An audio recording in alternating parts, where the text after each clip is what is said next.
History remembers the giants, the warriors, and the revolutionaries, but it often forgets the survivors, the ones who rule not through brilliance or brutality, but through sheer, stubborn persistence. Today we uncover the secrets of one such ruler, Holy Roman Emperor Leopold I. His story is a masterclass in contradiction. He was called the War Maker, yet he was a scholar who hated the battlefield. He was a gifted composer of operas, yet his court was a hotbed of dark superstition and religious zealotry. And he was the head of the powerful house of Habsburg, a dynasty infamous for its tradition of royal inbreeding, a tradition that left him physically deformed and personally haunted by tragedy. Join us as we explore the life of the reluctant emperor. We'll reveal how the sudden death of his brother forced a priest in training onto a throne he never wanted. We will delve into the heartbreaking story of his 3 marriages and the biological curse that claimed the lives of so many of his children. And we will uncover how this hesitant, unheroic ruler presided over one of the most dramatic military victories in European history, saved his empire, and became a conqueror in spite of himself. This is the hidden story of the man behind the gilded mask of the Baroque emperor. To understand Leopold, you must first understand the world he was born into, a world of ash and ambition. The year was 1640, and the continent of Europe was staggering to the end of the 30 Years' War, the most destructive conflict it had ever known. By the time the Peace of Westphalia was signed in 1648, the empire that the Habsburg dynasty commanded was a shadow of its former self. It was a fractured, exhausted patchwork of over 300 virtually independent German states. The authority of the Holy Roman Emperor, once a quasi-divine power, had been fundamentally broken. This broken empire was the inheritance of the House of Habsburg. From their sprawling palace complex, the Hofburg in Vienna, they reigned over a multilingual, multi-ethnic collection of territories. But this vast domain was under siege from all sides. To the east, the mighty Ottoman Empire remained a constant and terrifying threat. To the west, the young Sun King, Louis XIV of France, was building a new kind of monarchy, centralized, aggressive, and driven by an insatiable appetite for power. And from within, the Protestant princes of northern Germany and the fiercely independent Magyar nobility of Hungary chafed under Viennese rule. He inherited not a stable and unified empire, but a constant, 3-front struggle for survival. Leopold Ignaz Joseph Balthasar, Felician, was never meant to navigate this treacherous world. As the second son of Emperor Ferdinand III, his path was set from birth, a path that led not to the throne room, but to the altar. While his older brother Ferdinand IV was the heir, Leopold was groomed for a life in the church. His education was entrusted to the Jesuits, who instilled in him a formidable if narrow education. He became a master of languages and was drilled in theology and history, but it was an education designed to create a ruler who was devout, disciplined, and utterly convinced of the divine mission of his Catholic dynasty, a philosophy known as Pietas Austriaca. He was being perfectly molded for the role of a prince-bishop, not prepared to command armies. The hope of the dynasty rested squarely on the shoulders of his older brother. But in the summer of 1654, smallpox, the great leveler of the age, found its way into the Hofburg Palace. Ferdinand IV, the golden heir, fell ill. His death was swift and shocking. He was just 20 years old. The court was plunged into secret panic. The carefully prepared heir was gone, and in his place stood Leopold, a shy, devout 14-year-old boy trained to read scripture, not battle maps. The reality was a frantic scramble behind the scenes. Leopold was yanked from his theological studies and thrown into a desperate crash course in everything he had missed. But it was too late to fundamentally change the young man's character. The core of his personality, his deep piety, his introverted nature, and his cautious, hesitant approach to decision-making was already set in stone. This emergency re-education fostered in him a lifelong dependency on a small circle of trusted advisors, a dependency born of necessity and insecurity. Leopold's inheritance was not just political, it was biological. He was the living embodiment of his family's most famous and infamous trait, the Habsburg jaw. This pronounced underbite was the direct result of centuries of systematic inbreeding. The deformity made it difficult for him to chew and likely gave him a slight lisp. The official court portraits of Leopold are a masterclass in 17th century propaganda, with artists carefully instructed to minimize the flaw. The real man behind the portraits was physically frail and struggled with the very basic acts of eating and speaking, a deep disconnect that almost certainly fueled his introversion. But this physically awkward and intensely pious emperor harbored a secret, vibrant inner world. Leopold was not just a patron of music, he was a genuinely talented and prolific composer. He had inherited a deep love for the Italian Baroque style from his father, and he used his immense wealth and power to turn his court in Vienna into a glittering center of musical innovation. This wasn't just a casual hobby. It was the defining passion of his private life, the realm where the hesitant emperor became an absolute monarch of melody. He didn't just listen to music. He lived it, breathed it, and created it. The court of Vienna under Leopold became an assembly line for magnificence. He personally penned over 230 compositions, ranging from solemn sacred hymns known as oratorios, meant to elevate the soul, to full-blown dramatic operas designed to dazzle the senses. His personal orchestra was one of the largest and most skilled in Europe, and he poached the best talent from Italy, the undisputed capital of the musical world. Composers like Antonio Bertali and later Antonio Draghi were not just employees. They were collaborators, helping Leopold shape a uniquely Viennese sound that blended Italian flair with German gravity. He poured vast sums into lavish productions of operas, ballets, and sacred oratorios. These were not modest affairs. They were spectacular multimedia events featuring elaborate stage machinery, magnificent costumes, and the finest singers and musicians in Europe. Forget what you think of as a night at the opera.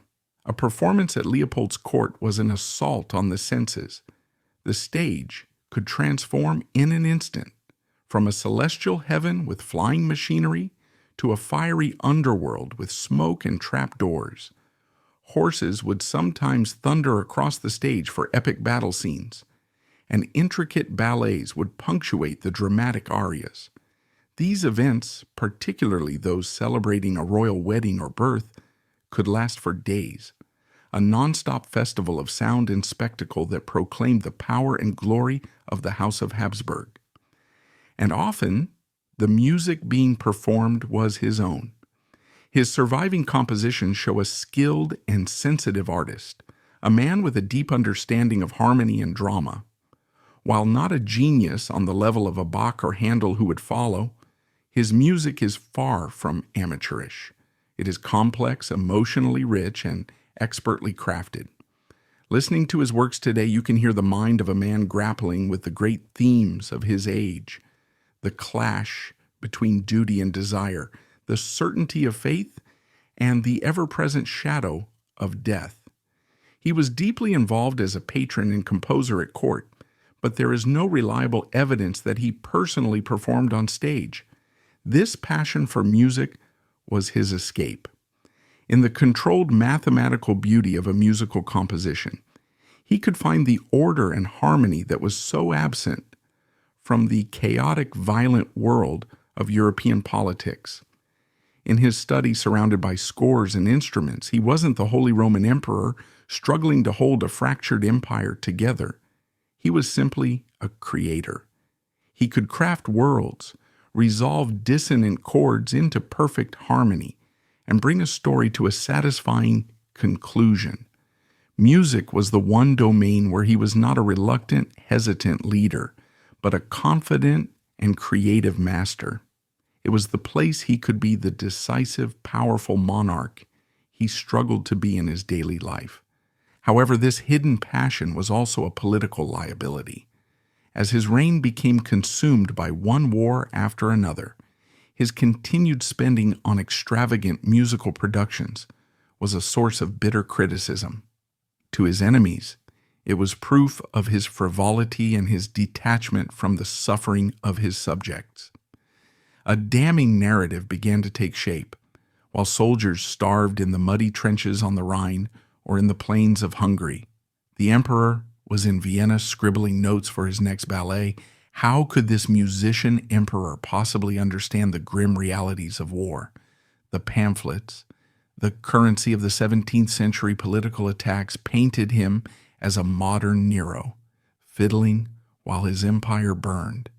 His advisors often urged him to scale back, to project a more martial and austere image.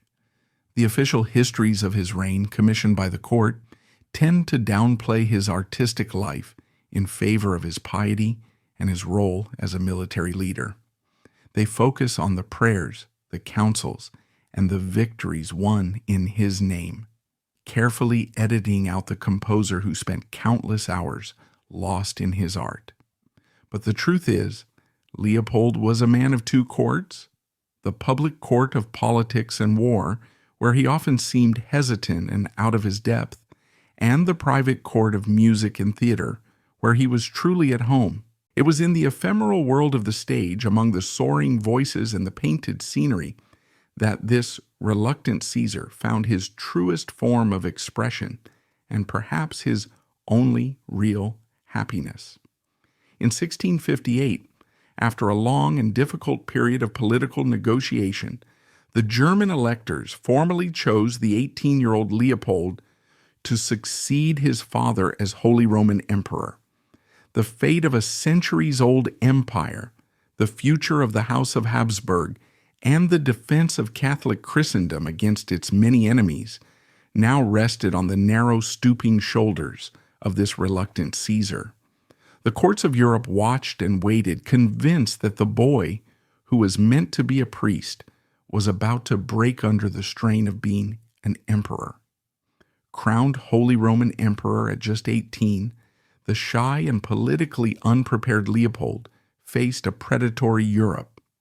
But to survive, he first had to overcome a challenge far more immediate and personal than any foreign army.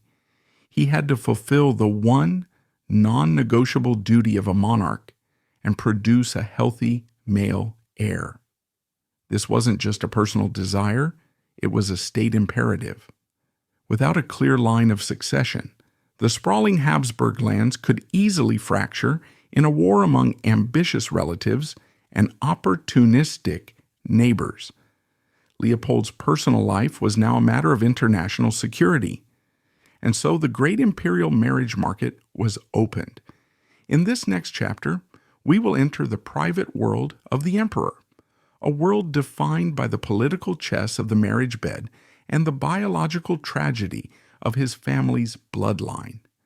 We will witness the story of his three very different wives, a saga of heartbreaking loss that reveals the devastating human cost of the Habsburgs' obsession with inbreeding. We will uncover how the emperor's personal grief and dynastic desperation shaped his most controversial domestic policies, and we will see how, after years of failure and death, he finally saved his family from extinction, only to face a new set of problems from within.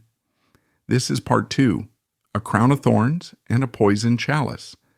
For a Habsburg, marriage was the dynasty's most powerful weapon. in Leopold's first and most important marriage was a strategic gambit of breathtaking scale and terrifying genetic risk. The target was the Spanish Empire.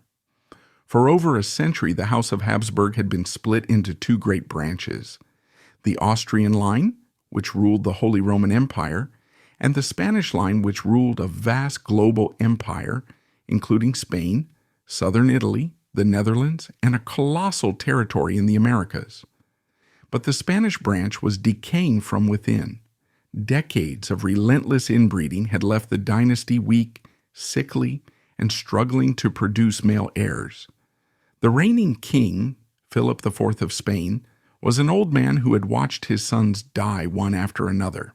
His last best hope for preserving the family line and its vast inheritance was his young daughter, the Infanta Margaret Theresa. The solution, in the cold, brutal logic of Habsburg statecraft, was to fuse the two great branches back together through the most potent and most dangerous marriage possible. In 1666, Leopold, the Austrian emperor, was married to his first cousin and niece, Margaret Theresa of Spain. It was a union designed to ensure that when the Spanish male line inevitably died out, its entire global empire would fall uncontested into the hands of the Austrian Habsburgs. Margaret Theresa is a figure who has come down to us through history primarily as the enchanting golden-haired child at the center of Diego Velázquez's masterpiece Las Meninas. She was raised in the suffocatingly formal and somber court of Madrid, a world of black cloth and rigid Catholic piety. Her journey to Vienna was a profound culture shock. She was a serious, somewhat haughty Spanish princess, thrust into the more vibrant, music-filled Baroque world of the Viennese court, a court that, to her Spanish eyes, seemed almost frivolously lax. Leopold, now in his late 20s, seems to have developed a genuine affection for his 15-year-old bride.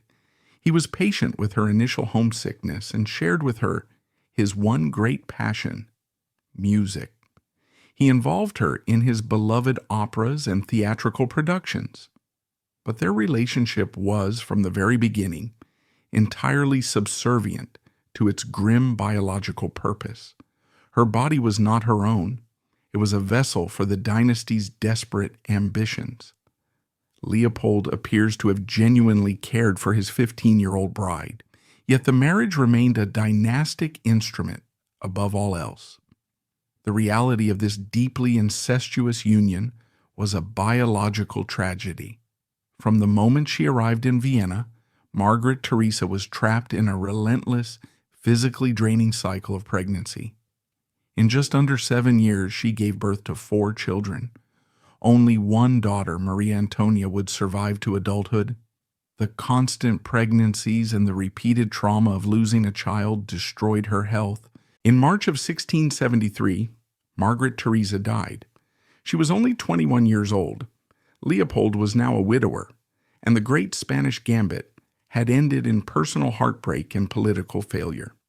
With the dynasty's future hanging by a thread, the search for a new wife began immediately. The choice fell upon another Habsburg, his second cousin, Claudia Felicitas of Tyrol. There was hope that this union, less incestuous than the first, would finally break the curse. But it was not to be. In her 2.5 years as empress, Claudia Felicitas gave birth to 2 daughters, both of whom died in infancy. Then in 1676, tragedy struck again. Claudia Felicitas, just 22 years old, died of tuberculosis. Leopold was now a 2-time widower at 36 with no male heir. Faced with a decade of catastrophic biological failure, Leopold and his advisors made a momentous decision. For his third wife, they would finally break the cycle of inbreeding, looking beyond the Habsburg family tree. Their choice was Eleanor Magdalene of Neuburg, a princess from a prominent German ducal family renowned for its fertility. This union was a resounding success. Eleanor was a true partner to the emperor, and in 1678 she gave birth to a healthy baby boy, the future Emperor Joseph I. The curse was broken. The dynasty was saved. Eleanor would go on to have 9 more children with Leopold, including another son, the future Emperor Charles VI. But behind the public facade of this perfect, restored Catholic family, a secret drama was unfolding. As Leopold's heir, Joseph, grew into a young man, it became clear that he was the absolute antithesis of his sober and pious parents. Joseph was a reckless, arrogant, and debauched playboy, developing a notorious reputation for heavy drinking and brazen affairs.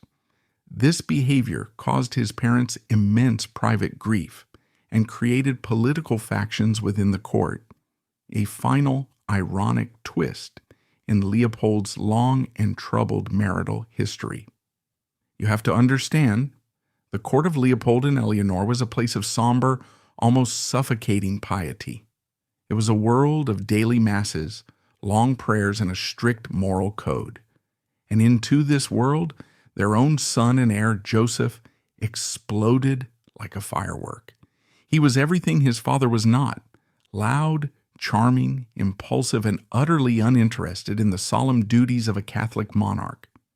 While Leopold was composing sacred oratorios, Joseph was organizing rowdy hunting parties that often ended in drunken debauchery.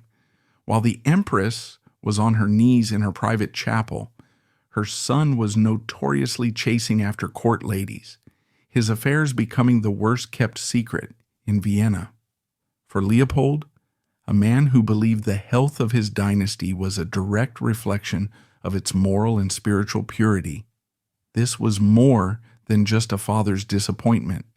It was a dynastic crisis, a spiritual stain on the House of Austria. This deep ideological rift between father and son, and between mother and son, created a quiet civil war within the Hofburg Palace. 2 powerful factions emerged. The first was the Empress's party, the so-called Pietisten, a circle of devout conservative nobles and priests who surrounded the Empress Eleanor. They saw the heir's behavior as a sign of divine displeasure, a moral rot that could bring ruin upon the entire dynasty. They were the peace party who often advised caution, diplomacy, and a focus on the spiritual health of the empire. They believed that a just and pious ruler would be rewarded by God with peace and stability. On the other side were the young court firebrands, the ambitious military officers, and worldly ministers who gravitated towards the charismatic young Joseph. They saw his energy and ambition as a welcome change from the old emperor's slow, prayerful deliberation.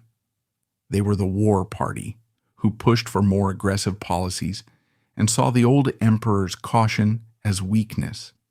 They believed that power came not from prayer, but from the decisive use of force. Leopold was caught in the middle, a hesitant referee in the battle for the soul of his own court and the future of his dynasty, often finding his own cautious instincts overruled by the aggressive posturing of his son's faction. The intense, almost suffocating piety of Leopold's court was not just a matter of personal belief, it directly shaped the policies of his empire, often with brutal consequences. His reign saw a hardening of Catholic orthodoxy and a deep intolerance for religious minorities, a stance strongly influenced by the fervent Catholicism of his first Spanish wife, Margaret Teresa. An emperor's soul is a battleground, a place where faith, family, and the brutal necessities of statecraft wage a constant war. For Leopold I, this was not a metaphor. It was the daily reality of his reign. He had been raised to be a prince of the church, a defender of the Catholic faith, yet the crown had found him, and with it, the worldly burdens he was never meant to carry. And in no instance was this conflict more apparent or more tragic than in his dealings with the Jewish people of Vienna. To understand what happened, you have to picture the atmosphere in Vienna in the late 1660s. It was a city steeped in a kind of Baroque mystical Catholicism. The air was thick with incense processions and a deep-seated belief in omens, miracles, and divine punishment. Leopold's young wife, the Spanish Infanta Margarita Teresa, had been raised in the even more rigid and intolerant piety of the Madrid court. When her firstborn son died in infancy, her grief was absolute, and in her desperate search for a reason, her confessors and the ultra-religious party at court provided a simple, terrible answer. God was punishing the House of Austria for its sins. And what was that sin? It was the toleration of the Jewish community living in their midst.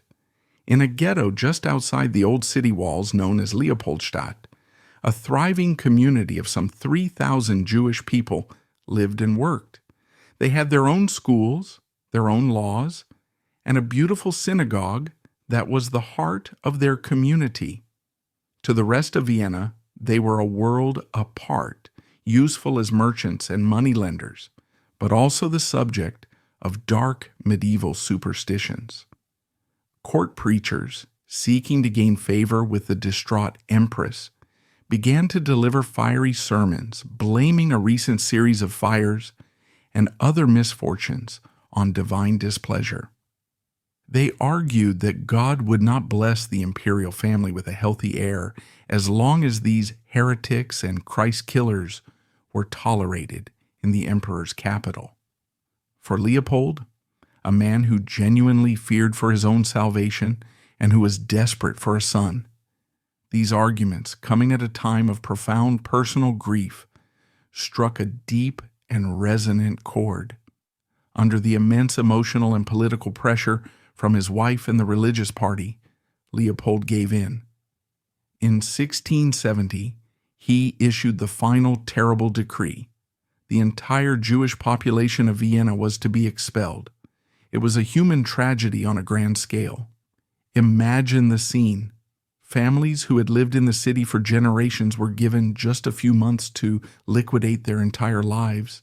They were forced to sell their homes, their shops, and their worldly goods for pennies on the dollar to opportunistic buyers. The clatter of wagon wheels on cobblestones filled the air as families packed what little they could carry, preparing for a long and uncertain journey into exile. They were cast out into a hostile world with no destination and little more than the clothes on their backs. The final act of this tragedy was one of immense symbolic violence. Their main synagogue, a beautiful building that was the center of their communal life, was seized. In a great public ceremony dripping with triumphalist symbolism, it was formally consecrated as a Catholic church. The Torah scrolls were removed, a cross was raised, and it was renamed the Leopoldskirche, Leopold's church. The emperor had, in his own mind, cleansed his capital. He had proven his piety and appeased his God. The Jewish quarter, once a bustling hub of life, fell silent. But the story did not end there. God might have been appeased, but the God of war was insatiable. Years passed, and Leopold's endless conflicts against Louis XIV's France in the west, against Hungarian rebels from within, and against the ever-present threat of the Ottoman Empire in the east, had pushed his treasury to the brink of collapse. You can't pay professional soldiers with prayers. You can't buy gunpowder with piety. The imperial bureaucracy was a labyrinth of corruption and inefficiency. The traditional systems of taxation reliant on squeezing reluctant nobles and overburdened peasants were failing. The emperor found himself unable to raise the vast sums of money needed to pay, feed, and equip his armies. Soldiers were deserting, and the borders of his empire were vulnerable. In his desperation, Leopold was forced to turn to the one group with the financial expertise, the international networks, and the liquid capital to solve his problem, the very people he had expelled. In a stunning reversal, one that must have caused him profound spiritual discomfort, Leopold began to allow Jewish financiers, the so-called Hofjuden, or court Jews, to return to Vienna. These were not mass invitations. They were specific, privileged exceptions granted to a handful of brilliant and wealthy men who could provide the services the state desperately needed. It was a devil's bargain. These men and their families would be allowed to live in the city, but their position was entirely dependent on their utility to the emperor. They were protected, yet precarious, living in a gilded cage built of imperial debt. The most important, the most indispensable of these men was the brilliant banker Samuel Oppenheimer. Oppenheimer was a financial genius, a man who had built a vast commercial network stretching from Amsterdam to Venice. He wasn't just a lender, he was a master logistician. He could procure grain from Poland, weapons from Germany, and uniforms from Italy, and ensure they reached the front lines on time. He effectively became the emperor's personal finance minister and quartermaster general, all rolled into one. Oppenheimer's ability to secure massive loans from banking houses across Europe, using his own personal credit as collateral, was the single most important factor that allowed the Habsburg Empire to survive and ultimately win its long and draining war against the Ottoman Turks. Leopold, the pious crusader, the man who had torn down a synagogue and built a church in its place, had been forced to recognize that the survival of his Christian empire depended entirely on the skills of a man he had so righteously persecuted. It was an irony of colossal proportions. Of course, the emperor and his theologians found ways to justify it. They constructed complex arguments suggesting it was permissible, even righteous, to use the money of non-believers to fund a holy war against the infidel Turk. But beneath the theological acrobatics, it was a clear case of pragmatism trumping piety. It was a stark illustration of the central contradiction of Leopold himself, a man whose sincere faith often led him to acts of brutal intolerance, but whose survival as a ruler depended on his ability to bend those principles when faced with the harsh realities of power. After a decade of personal heartbreak and loss, his third marriage had finally secured the Habsburg dynasty. But an emperor's work is never done. The stability of his family life stood in stark contrast to the instability of his empire. In this next epic chapter, we will witness the most famous and dramatic event of Leopold's long reign, a cataclysmic battle that would not only save an empire, but change the course of European history forever. This is part 3, the siege and the savior. The new storm from the east was a tempest of steel and faith, and it was driven by the towering ambition of one man, Grand Vizier Kara Mustafa Pasha. Black Mustafa. He was a man of immense contradictions. On the one hand, he was an intelligent and capable administrator. On the other, he was fabulously, almost obscenely wealthy, and his arrogance was legendary. He yearned for a spectacular military victory, one that would etch his name alongside the great sultans of the past. And for generations of Ottoman conquerors, there was one ultimate prize, one symbol of final victory over Christendom, the golden apple.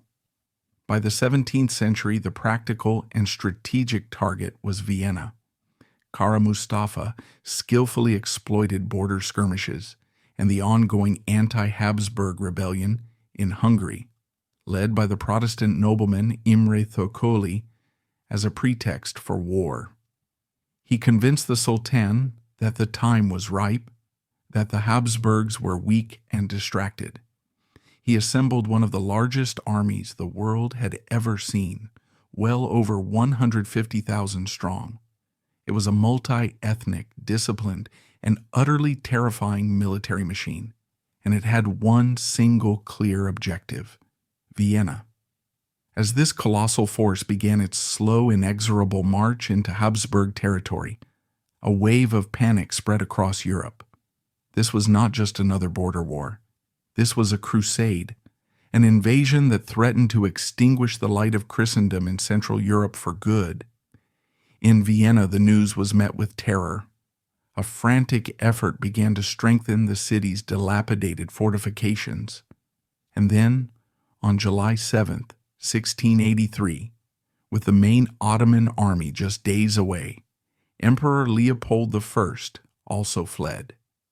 He and his entire court abandoned the capital, retreating to the safety of the Bavarian city of Passau. This decision remains the single most controversial act of Leopold's life. To his many critics, it was a shameful act of cowardice. But the situation was more complex. Leopold's advisors had presented him with a powerful pragmatic argument. The emperor was the sacred symbol of the state. His death or capture would be a catastrophic, irreparable blow. By retreating, he could ensure the continuity of his government and coordinate the military efforts to relieve his besieged capital. On July 14th, the Ottoman army arrived and the Great Siege began. For the next 2 months, Vienna became a hell on earth, subjected to a relentless artillery bombardment. The true terror, however, came from below. The Ottomans were masters of siege warfare, and their elite sappers began to dig tunnels directly underneath the great bastions of the city, intending to blow the fortifications apart. Life for the 15,000 soldiers and the citizen militia inside the walls of Vienna was a desperate struggle for survival. You have to imagine the scene: a modern European capital reduced to a pre-modern nightmare. The constant thunder of Ottoman cannons became the city's heartbeat, a terrifying rhythm that never ceased, day or night. Under the inspirational leadership of their commander, Count Ernst Rüdiger von Starhemberg, a man of iron will, they mounted a heroic defense. Starhemberg was everywhere, organizing repair parties for the battered walls, rationing the dwindling food supplies, and moving from bastion to bastion to encourage his exhausted men. But as the weeks of July and August dragged on under a relentless summer sun, the city began to die from within. Supplies dwindled, the last of the cattle had been slaughtered, and the citizens were reduced to eating cats, dogs, and rats. Disease, the true killer in any siege, was rampant. Dysentery, which they called the Red Death, tore through the crowded cellars where people hid, killing more defenders than the Turkish cannons ever could. The defenders were exhausted, their faces gaunt, their uniforms in tatters, their bodies weakened by hunger and sickness. Meanwhile, the true terror was happening beneath their feet. The Ottoman sappers, the elite miners of the army, were relentlessly digging. They pushed their tunnels forward inch by painstaking inch towards the foundations of the city's great bastions. The Viennese could hear them, the faint, ghostly thump, thump, thump of pickaxes echoing up from the earth. The defenders dug their own countermines, leading to horrific subterranean battles fought in pitch darkness with pistols, knives, and shovels. By early September, the Ottomans had succeeded in placing massive mines under key sections of the walls. A series of thunderous explosions blew several major breaches in the main city defenses. The Turks now had a direct path into the city. Starhemberg knew they could not possibly withstand another major assault. The city was on the absolute brink of falling. While Vienna bled and prayed, Leopold's diplomatic efforts, heavily financed by the Pope, had finally borne fruit. A massive Christian relief army, nearly 70,000 strong, had been assembled. It was a true coalition force, a patchwork of German contingents from Saxony, Bavaria, and Leopold's own Austrian lands, all under the command of his capable brother-in-law, Charles of Lorraine. But the crucial, game-changing component was the large and highly professional contingent of Polish soldiers, led in person by their remarkable warrior king, Jan III Sobieski. Sobieski was 64 years old, a veteran of countless campaigns against the Turks and Tatars. He was a military legend, and by a prior treaty he was given supreme command of the entire Allied force. His arrival was the answer to Vienna's prayers. On the morning of September 12, 1683, the relief army reached the Kahlenberg Heights, the hills of the Vienna woods that form a great natural amphitheater overlooking the city. Below them, stretched out on the plain, was the breathtaking sight of the vast Ottoman camp, a city of tents, men, and horses surrounding the beleaguered capital. Kara Mustafa, the Ottoman commander, in a fit of supreme arrogance, had failed to properly fortify his rear. He was now caught between the hammer of the relief army and the anvil of the city walls. The Battle of Vienna raged for the entire day. The Allied infantry pushed down from the wooded hills, engaging the Ottoman forces in a series of brutal, attritional fights. By late afternoon, after more than 12 hours of relentless combat, the German and Austrian forces under Charles of Lorraine had broken through the Ottoman right flank and were closing in on the Grand Vizier's opulent command tent. It was at this moment that King Jan Sobieski unleashed his final devastating weapon. He gave the order for a general advance of his cavalry. It was the single largest cavalry charge in the history of warfare. Some 18,000 horsemen, Poles, Austrians, and Germans, with the king at their head, began to move down the slopes. The vanguard of this immense force, its iron spearhead, was Sobieski's own elite unit, the legendary Polish Winged Hussars. They were a sight to inspire both awe and terror. Clad in gleaming steel armor, carrying long lances, and with great feathered wings attached to their backs that made a terrifying, ethereal, shrieking noise as they galloped, they seemed like avenging angels descending from the heavens. This thunderous wave of men and horses, the ground shaking beneath their hooves, crashed into the remaining Ottoman lines with an irresistible, terrifying force, shattering them completely. The Ottoman army, already battered and demoralized, broke and fled in a total rout. The discipline of 150 years of conquest evaporated in a single hour of panic. The battle was won. Vienna was saved. A few days later, Emperor Leopold returned to his saved, but shattered, capital. His first meeting with Jan Sobieski, the man who had saved his empire, was a notoriously cold and awkward affair. It was marred by Leopold's obsessive adherence to imperial protocol. Who should dismount first? How a king should greet an emperor? He appeared more concerned with ceremony than with expressing gratitude. This ungracious reception further tarnished his personal image, even in this moment of his greatest triumph. The victory at Vienna, however, was a monumental turning point in European history. It definitively ended the 2-century-long threat of Ottoman expansion into the heart of Europe. The psychological impact was immense. The invincible Turk had been beaten at the gates of Vienna.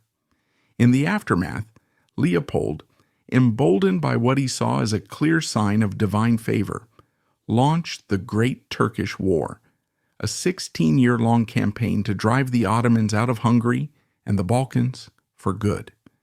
The reluctant, unheroic emperor who had fled his own capital was now, in a supreme irony, poised to become the greatest conqueror in his family's recent history. The year is 1683. A great Christian army led by a Polish king has just saved Vienna from the brink of annihilation. For a man of Leopold's temperament, this might have been a moment to seek a lasting peace. But the spectacular collapse of the Ottoman army had opened an unforeseen door of opportunity. In this next chapter, we will march with the victorious imperial armies, even as a brutal new war erupts in the West against Leopold's lifelong rival, Louis XIV of France, This is the story of an emperor fighting for the soul of his empire on two fronts. This is part 4, The Emperor of Two Fronts. In the wake of the stunning victory at Vienna, a wave of crusading fervor swept across Catholic Europe. In 1684, Leopold forged the Holy League, a formidable military alliance uniting his Holy Roman Empire with Poland and Venice. Their stated goal was nothing less than a holy war, to drive the Ottoman Turks from the European continent for good. The fighting was left to a new generation of exceptionally gifted commanders.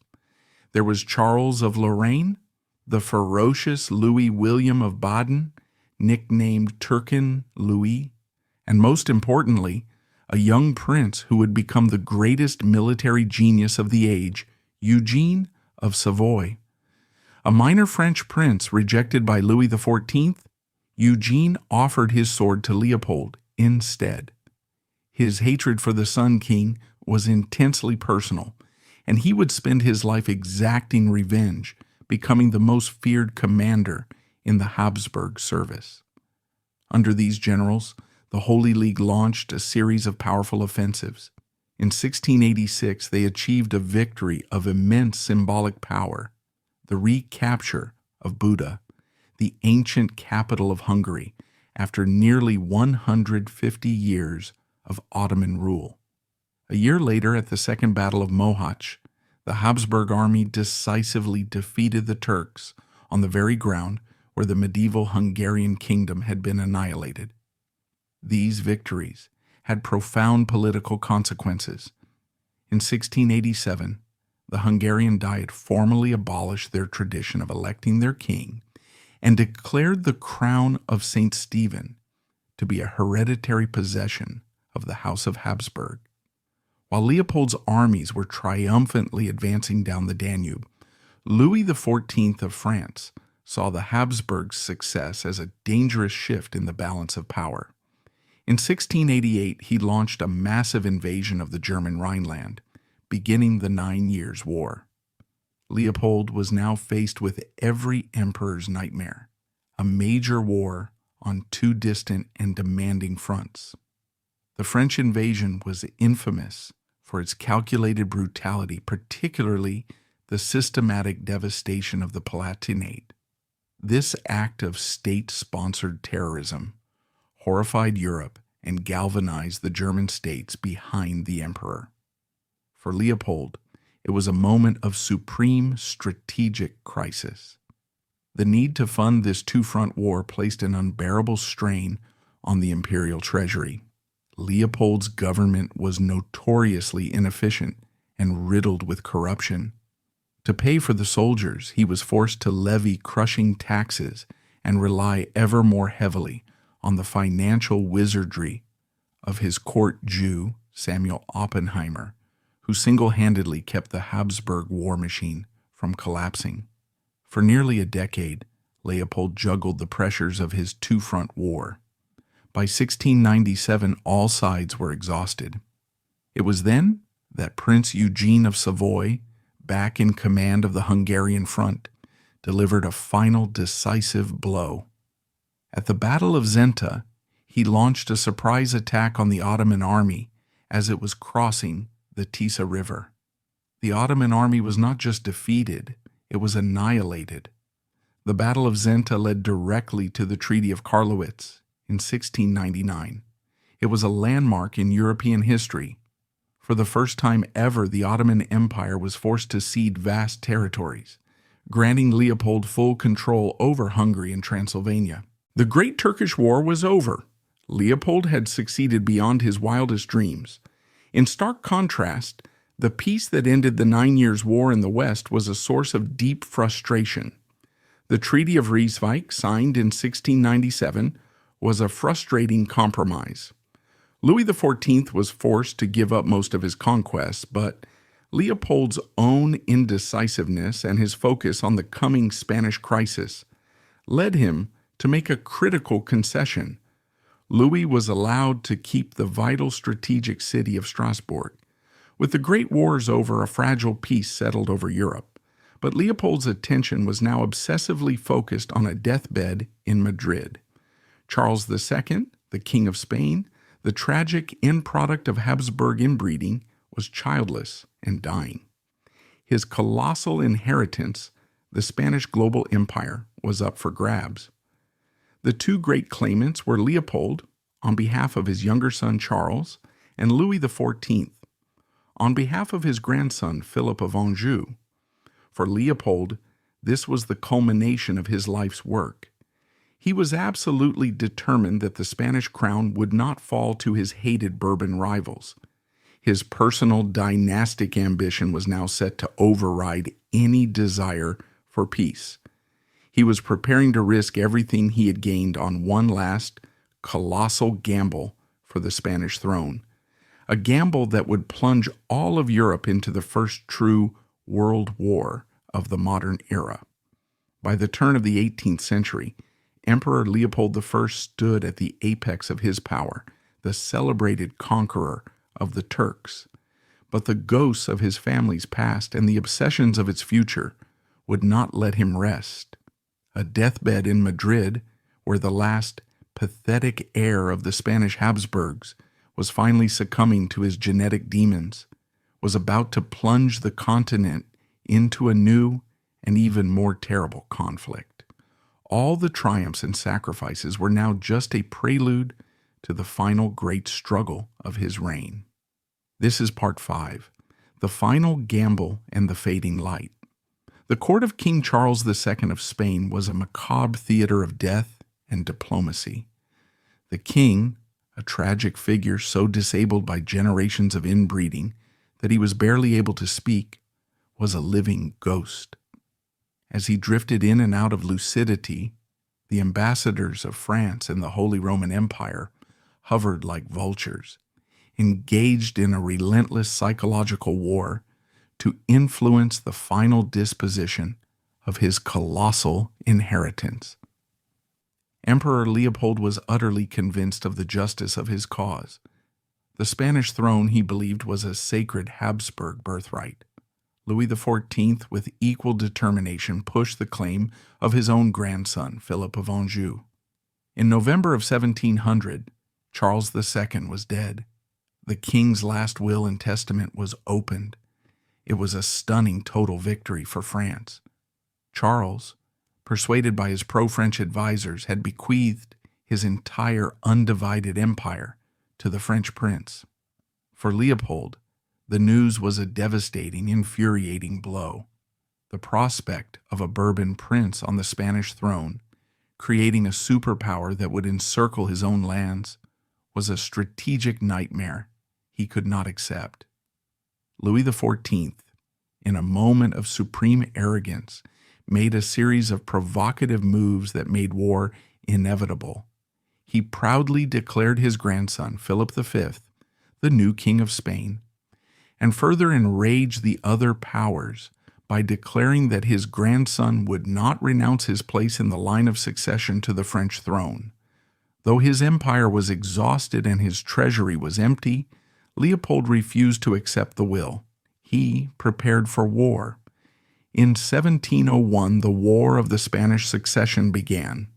It was a global conflict, pitting two great coalitions against each other. On one side was France and Spain, on the other was Leopold's Grand Alliance, which brought together his Austrian Empire with the two great maritime powers, England and the Dutch Republic. Once again, Leopold remained in Vienna, the aging spider at the center of a vast web of diplomacy. The fighting would be left to his brilliant generals. The Grand Alliance's greatest military partnership was forged between Prince Eugene of Savoy and the brilliant English general John Churchill, the first Duke of Marlborough. Together, they formed one of the most effective military duos in history. The early years of the war were a grueling stalemate, but in 1704, the two great generals conceived a daring plan to deliver a knockout blow. In a feat of incredible logistical skill, Marlborough marched his English army over 250 miles from the Netherlands, deep into the heart of Germany, to link up with Eugene's imperial forces. Their goal was to destroy the main Franco-Bavarian army and save Vienna from a direct threat. On August 13, 1704, at the small Bavarian village of Blenheim, they found their enemy. The battle that followed was a masterpiece of Allied coordination and a catastrophic defeat for Louis XIV. Eugene and Marlborough, working in perfect concert, shattered the French and Bavarian armies. The myth of French invincibility was broken in a single afternoon. For Emperor Leopold, it was a moment of profound vindication. The victory at Blenheim was the glorious final military triumph of Leopold's long and war-torn reign. But his final years were spent not in celebration, but in a state of growing physical decay and continued obsessive work. The man who had been a frail child was now an old man, racked by gout and other ailments that were the legacy of his family's poisoned bloodline. His days were a monotonous routine of prayer and paperwork, his mind entirely consumed by the vast, complex machinery of his global war. Leopold's final act was to finalize the dynastic arrangements for his house. In 1703, he and his son signed the Mutual Pact of Succession. This secret treaty stipulated that if the male line should fail, the daughters of his elder son, Joseph, would have precedence over the daughters of his younger son, Charles. In a final tragic irony, it would be this very pact that, decades later, would create the succession crisis that led to another great European conflict, the War of the Austrian Succession, the very war that had defined his own mother's reign. In the spring of 1705, as the great war he had started continued to rage, Leopold's frail body finally gave out. He died on May 5th, at the age of 64. His reign had lasted for 47 years. He had inherited a broken and vulnerable empire, and he left behind a great European power. So who was Leopold I? Was he the heroic defender of Christendom, the Baroque emperor of Habsburg legend?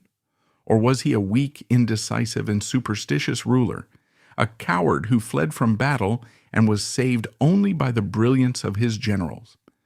The truth, as it so often is, lies somewhere in the complex shadows in between. Leopold was, in many ways, a victim of his own inheritance. He was a man with the temperament of a scholar and the soul of a musician, who was forced by a tragic accident to play the role of a warrior king. His piety and his faith were both a source of inner strength and a cause of political blindness. His deep devotion to his family's legacy drove him to expand the empire, but it also trapped him in the destructive logic of dynastic ambition and genetic decay. He was a man of profound contradictions, a composer who waged endless wars, a devout Catholic who relied on Jewish financiers, a shy and awkward man who presided over a magnificent and opulent court. He was not a great man in the heroic, world-changing sense of a Napoleon or a Frederick the Great. He was instead a survivor, a preserver, a man who, through sheer, stubborn, and often hesitant persistence, managed to hold his complex and crumbling world together.